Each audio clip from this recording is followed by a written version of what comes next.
At the time, it was the most powerful artificial explosion in human history, but it wasn't supposed to be. On March 1st, 1954, the United States detonated the country's first thermonuclear, or fusion, bomb at Bikini Atoll in the Marshall Islands, a small coral reef and 23 islands almost equidistant from Australia, Japan, and Hawaii. In the days and weeks following the blast, the United States would pay out millions of dollars in settlements, thousands of islanders would be evacuated and re-evacuated, and the Japanese public would deem the test a second Hiroshima, a comparison no citizen would dare make lightly. This is the true story of Castle Bravo.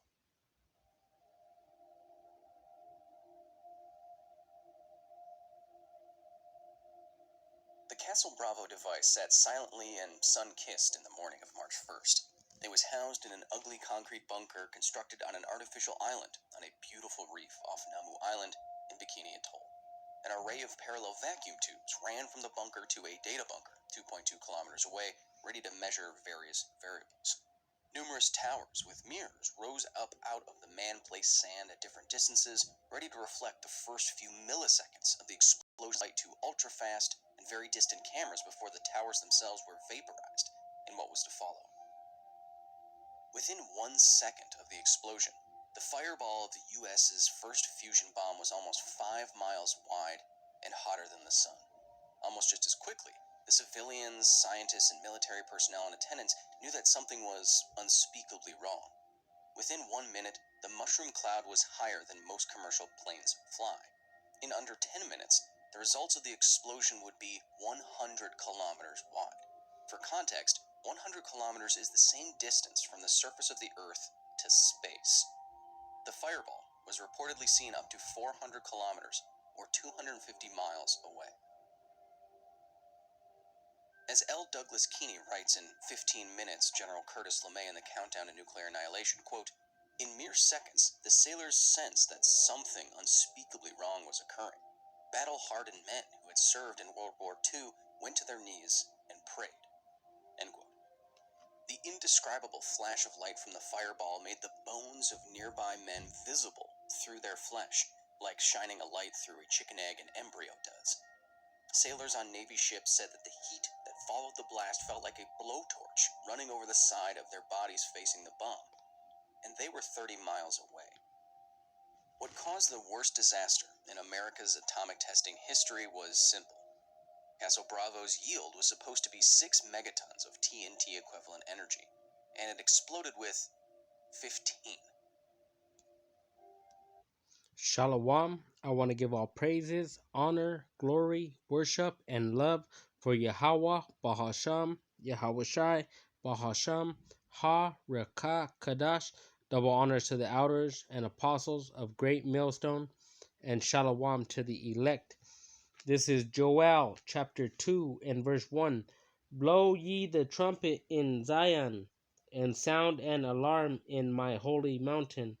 Let all the inhabitants of the land tremble, for the day of Yahweh cometh, for it is nigh at hand.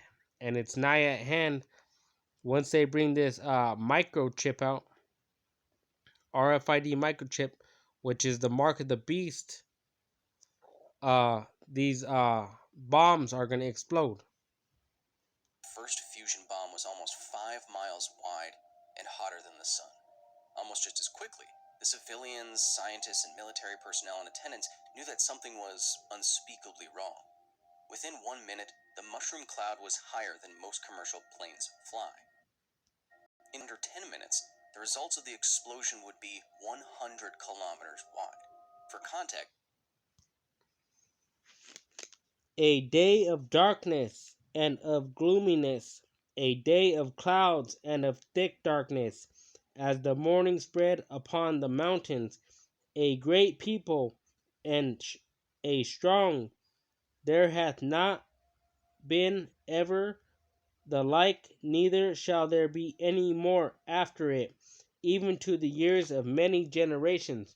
And this is talking about these nuclear missiles.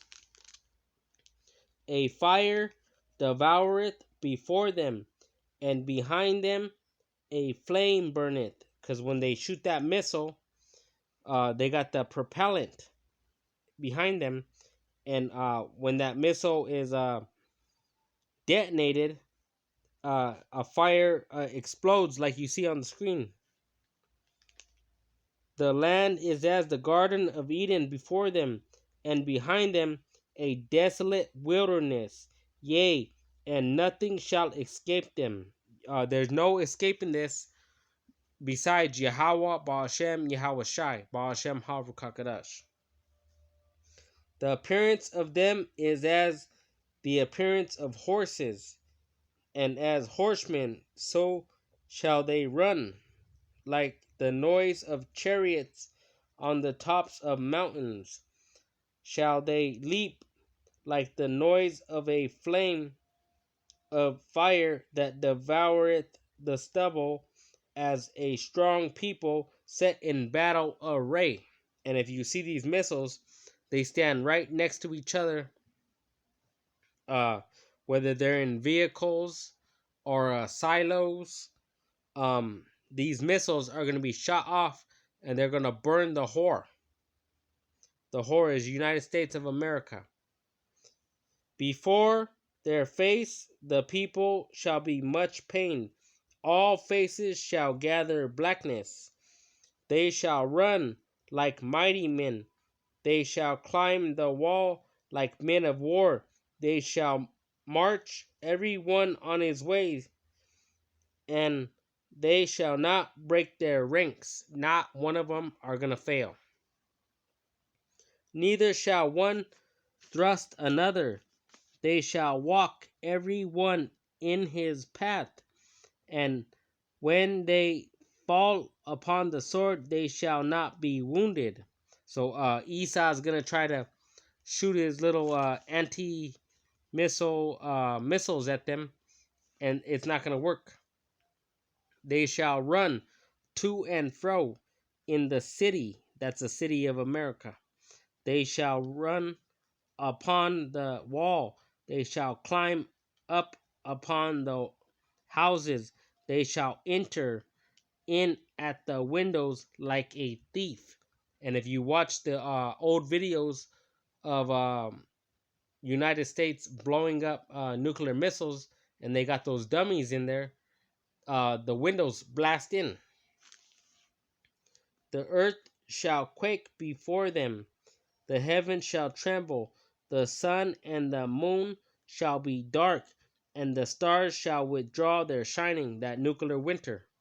And Yahweh shall utter his voice before his army, for his camp is very great. For he is strong that executed his word. For the day of Yahweh is great and very terrible, and who can abide in it? So you got these it's a very terrible day. People are going to be melted. And these devils, they think they're going to survive. It's only for the elect to get them. Jeremiah 16:16. Isaiah chapter 13 and verse 1. The burden of Babylon, which is America, which Isaiah the son of Amos did see. Lift ye up a banner upon the high mountain. Exalt the voice unto them. Shake the hand, that they may go into the gates of the nobles. I have commanded my sanctified ones. I have also called my mighty ones for mine anger, even them that rejoice in my highness. The noise of a multitude in the mountains, like as of a great people, a tumultuous noise of the kingdoms of nations gathered together.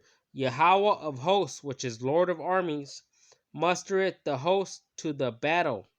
They come from a far country, from the end of heaven, even Yahweh, and the weapons of his indignation, to destroy the whole land thereof. And indignation is righteous anger. The Lord is going to destroy these devils. Howl ye, for the day of Yahweh is at hand. It shall come as a destruction from the Almighty. Therefore shall all hands be faint, and every man's heart shall melt, and they shall be afraid. Pangs and sorrow shall take hold of them. They shall be in pain as a woman that travaileth. They shall be amazed one at another. Their faces shall be as flames. They're going to instantaneously combust. Behold, the day of Yahweh cometh cruel, both with wrath and fierce anger, to lay the land desolate, and he shall destroy the sinners thereof out of it. Okay? So we are to obey the Lord's commandments to the best of our ability. And I got one more scripture here. This is Malachi chapter 4, verse 1. For behold, the day cometh that shall burn as an oven, and all the proud, yea, and all that do wickedly shall be stubble. And the day that cometh shall burn them up, saith Yahweh of hosts, Lord of armies, that it shall leave them neither root nor branch. All right? So with that, I want to say shalom to the elect.